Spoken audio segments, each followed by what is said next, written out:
Olá pessoal, e aí, tudo bem? Hoje é segunda-feira, dia de resenha aqui no canal. Só que a resenha hoje é um pouquinho diferente. Eu vou falar de um livro e dos links que eu fiz a partir dele. Bom, vamos falar da história. O livro escolhido de hoje é O Garota Interrompida, da Susanna Kaysen, publicado pela editora Única. Esse livro traz a história de uma jovem de 18 anos que é internada numa clínica psiquiátrica e que passa lá 2 anos. Uma das coisas mais interessantes que eu descobri quando eu peguei esse livro, e que eu não fazia ideia, é que a Susanna Kaysen não é apenas a autora do livro, ela é a personagem do livro. Sim, esse livro é autobiográfico. Foi essa moça, Susanna Kaysen, que aos 18 anos, lá em 1967, foi internada numa clínica psiquiátrica porque ela havia tentado se matar. Por que isso é tão interessante? Porque geralmente eu não gosto de livros autobiográficos, eu sempre acho piegas, forçados, sempre acho uma espécie de diário dramático demais. Mas isso não foi o que aconteceu aqui, muito pelo contrário, né? Ter descoberto que a Susanna era a personagem dessa história me deixou com medo no início, mas foi me empolgando com o decorrer da leitura, porque é como se eu fosse mergulhando realmente naquele universo. Eu já falei pra vocês que eu sou psicóloga, né? Mas isso não, assim, o fato de ser psicóloga normalmente não interfere nos vídeos que eu faço aqui. Eu procuro fazer comentários sobre os livros a partir das histórias que eles trazem, dos links que eu faço, mas eu não faço, nem pretendo fazer nenhum tipo de análise psicológica, psicanalítica ou de qualquer tipo, né, nesse rumo. Mas nesse livro aqui, foi impossível assim, deixar de lado a minha profissão, porque eu gosto muito dessa questão da saúde mental. Até quando eu fiz comunicação com relações públicas, meu trabalho de conclusão de curso foi transtornos psiquiátricos e séries de TV, mais especificamente a série CSI Las Vegas. E aí quando eu li esse livro, eu fiquei muito empolgada, muito envolvida, especialmente porque eu estava lendo outro livro junto com ele, que era esse aqui, Literatura e Psicanálise. Então foi um casamento perfeito e inesperado. Eu nunca pensei que lendo Garota Interrompida e lendo Literatura e Psicanálise eles fossem se juntar, se fundir de uma forma tão interessante.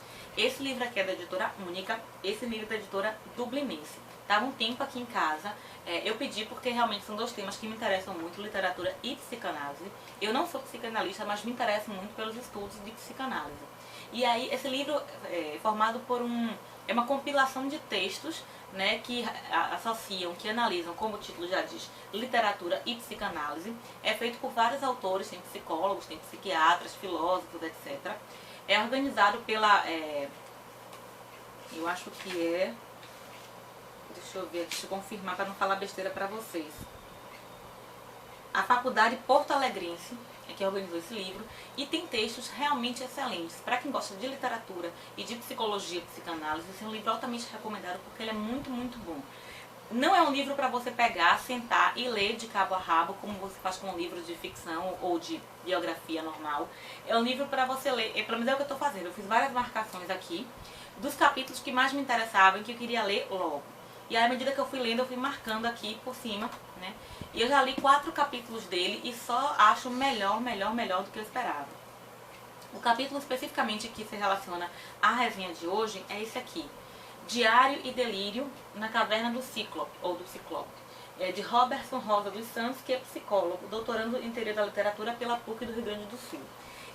São textos curtos, diretos, que mesmo para quem é leigo em psicanálise ou leigo em literatura, mas é possível uma compreensão, porque são textos claros, objetivos. Claro que vai ter algum termo ou outro que talvez a pessoa que não é da área não entenda muito bem, mas não vai atrapalhar a sua compreensão e o seu aproveitamento desse texto. Nesse texto especificamente, Diário e Delírio na Caverna do Cíclope, esse autor, Robertson, faz vários links interessantes. E por que eu relacionei esse texto ao Garota Interrompida?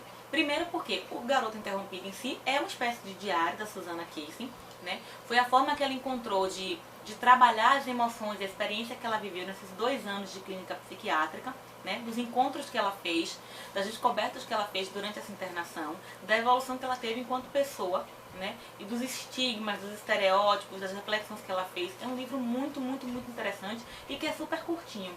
Ele também tem uma forma de apresentação bem legal, porque ele tem a parte dos textos, né?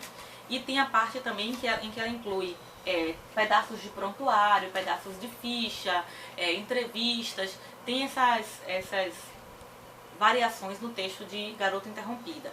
Esse título nunca fez muito sentido pra mim, esse Garota, vírgula, Interrompida, mas no finalzinho do livro ele explica, e também mesmo que não explicasse, pra mim ficou muito mais claro depois da leitura, né? Porque essa garota interrompida, né, é a própria Suzanne Casey, que aos 18 anos, eu ficava me perguntando o tempo todo se os motivos que levaram a Susana para a clínica psiquiátrica eram motivos justificáveis, né? Ao mesmo tempo que em certa medida eu achava que sim, que havia um substrato patológico ali que podia realmente culminar em algo mais sério. Em outros momentos eu pensava, mas ela é uma adolescente, né? Assim, essas variações de humor, essas variações de maturidade são comuns nessa idade. Então, por isso que eu lembrei tanto do filme Bicho de Sete Cabeças, né? Que era um jovem que passa a usar maconha e que é internado no hospício por isso. E tudo que ele vai sofrer, tudo que ele vai experimentar, no sentido negativo do termo, a partir dessa internação. Então, em que medida a internação realmente foi benéfica para aquele paciente ou foi mais um efeito prejudicial, né? Tudo que a pessoa teve que se submeter naquela instituição não foi pior do que aquela patologia que ele estava apresentando. E aí, esse texto, Diário e Delírio na Caverna do Cíclope, me trouxe muitos esclarecimentos para entender esse livro e para entender outras questões dentro da saúde mental, porque ele fala justamente da importância da escrita como forma de reconstrução desse sujeito que, de algum modo, tem algum transtorno psiquiátrico. Eu vou só ressaltar algumas coisinhas. Ele diz assim, já começa enfiando o pé na porta, né, citando Roland Barthes, e dizendo o seguinte: a ciência é grosseira, a vida é sutil, e é para corrigir essa distância que a literatura nos importa. Por outro lado, o saber que ela mobiliza nunca é inteiro ou derradeiro. Marquei várias passagens aqui nesse livro, né? Tem várias coisas interessantes. O Robertson começa falando de instituições totais. Claro que se eu for falar aqui, nunca vai chegar ao chulé de pessoas que falaram com tanta propriedade sobre instituições totais, como por exemplo Michel Foucault, né, e Erving Goffman. Então quem quiser saber mais sobre isso, procura Michel Foucault, procura Erving Goffman, que vai ter um banho de informação fascinante, interessante, uma leitura muito gostosa, porque Foucault escrevia extremamente bem e Goffman também. Então, instituições totais são instituições que têm como foco principal o controle dos sujeitos, né, e a mortificação do eu. A mortificação do eu seria você despojar a pessoa, o sujeito, daquelas características que tornam ele único, que tornam ele particular. E é isso que essas instituições fazem. Então ele mostra aqui que, primeiro, você tira não só a roupa, no sentido físico do sujeito, né, mas você tira também a identidade, o lugar social, as particularidades, os gostos, as preferências. Você vai tirando tudo isso que torna aquele sujeito único e ele vira só mais um número, mais uma série. E aí ele fala que, ao mesmo tempo que o diário é a forma desse sujeito recuperar essa identidade, recuperar essa peculiaridade, o prontuário, por exemplo, é um instrumento de controle, é um produto, escrito, mas tem uma função totalmente oposta ao diário. É um instrumento de controle, de massificação e de comunicação entre os profissionais para controlar melhor ainda aquele sujeito. É um texto bem bacana, esse do Robertson, né? Então ele diz assim: por sua vez, o uso do diário por um indivíduo que está internado pode ser um espaço de desenvolvimento crítico em relação à instituição. Possibilita também o registro de suas observações, informações e sensações, ressuscitando aos poucos sua identidade, como escrita daquele que é vigiado, que é refém da instituição. Então ele mostra, de um lado, a instituição total, que uma vez que ela abarca aquele sujeito, ela tenta tirar toda a característica peculiar daquela pessoa. Essa pessoa tenta a todo custo, o sujeito tenta a todo custo recuperar essa identidade. E uma das estratégias é o diário, essa produção escrita. Tem uma discussão aqui se diário seria literatura ou não, né? E aí eu não vou dizer, vou deixar que vocês leiam e descubram se é ou não, se pode ser ou não. Tem umas passagens belíssimas de citação de Freud, da psicanálise, né? E aí diz assim, que veremos que o diário é um dos meios possíveis de se proteger do excesso de vigilância e dos impedimentos de produção de subjetividade. Ele fala também de Lima Barreto. Lima Barreto, eu não sabia disso, não sei se vocês sabem. Lima Barreto teve algumas internações em instituições psiquiátricas, assim como o próprio pai dele, que era alcoólatra. E uma das coisas que salvava, assim, que mantinha a sanidade de Lima Barreto, era escrever o diário. né? Então, no Diário do Hospício, que é esse livro de Lima Barreto, é onde ele narra essas experiências que ele vivenciava dentro de uma instituição psiquiátrica, que é uma instituição total, assim como escola, convento, prisões, e é o que mantinha mantinha ele mais ou menos são, mantinha ele mais ou menos conectado com a realidade. Ao mesmo tempo, o Robertson já engrena uma outra discussão, que é a respeito do delírio, né, das alucinações, que são produções presentes nos pacientes psicóticos, e que muita gente acha que aquilo ali é a confirmação da patologia. Se ele delira, se ele tem alucinação, está confirmado que ele é um portador de transtorno psiquiátrico. Quando, na verdade, a gente pode pensar e deve pensar na contramão disso, porque é muito mais rico, inclusive, essa análise se torna muito mais rica, né? Ele traz aqui uma outra perspectiva, inclusive apoiada por Freud, de que o delírio é a tentativa de reconstrução daquele sujeito. Né? Assim, tem uma passagem muito bonita em que ele fala que existe abre-se uma fenda entre o ego, né, entre aquele sujeito, e o mundo externo, o mundo exterior. Essa fenda se abre e o sujeito tem uma tentativa a todo custo de fechar essa fenda, de remendar essa fenda. Esse remendo é feito a partir do delírio. É por isso que a gente fala que o delírio não vem do nada, não cai de paraquedas. Cada um delira como pode, cada um cria uma fantasia, cria uma alucinação a partir de elementos que ele já tem, elementos próprios dele. É claro que esses delírios são muito estranhos, então, por exemplo, achar que é Deus, achar que é o astro do rock, achar que é a mulher de Deus, digamos assim, como outros pacientes famosos, né, que o Freud apresentava pra gente, claro que isso é muito estranho, é muito esdrúxulo, isso ultrapassa a barreira do excêntrico. Mas, ao mesmo tempo, quando a gente para analisar de onde é que veio isso, é fascinante, é realmente fascinante. Então, eu não vou me alongar muito nessas análises, porque, como eu falei, esse não é um canal de psicanálise, não é um canal de psicologia, é um canal de literatura, série, cinema e o que mais ocorrer, mas é porque eu fiquei muito tentada realmente a fazer esse link, porque foi uma coincidência fantástica. A gente sempre acha aquilo que não está procurando, né? E aí, quando eu estava lendo esse livro e comecei a ler Garota Interrompida, o casamento foi perfeito e não podia deixar passar isso. Tá? Outra passagem que eu achei muito legal e que assim, me tocou muito foi quando diz assim: de acordo com Philippe Lejeune, não sei se é esse o nome dele, mantemos um diário durante uma crise, uma fase da vida, uma viagem. Foi exatamente assim que nasceu o blog, o Dignidade Não Cabe Aqui. Se alguém voltar nos textos iniciais do Dignidade, alguns eu deletei, confesso, era quase o Muro das Lamentações. Era um espaço para eu reclamar, para eu falar o que estava me incomodando, para eu escrever, assim, para eu conseguir extravasar em palavras aquilo que me incomodava muito. Era isso, para isso que servia a Dignidade Não Cabe Aqui, né? E até por isso, de certa forma, que era esse o nome. O nome vem de uma outra história que está explicado lá também no blog, mas também se adequava a isso.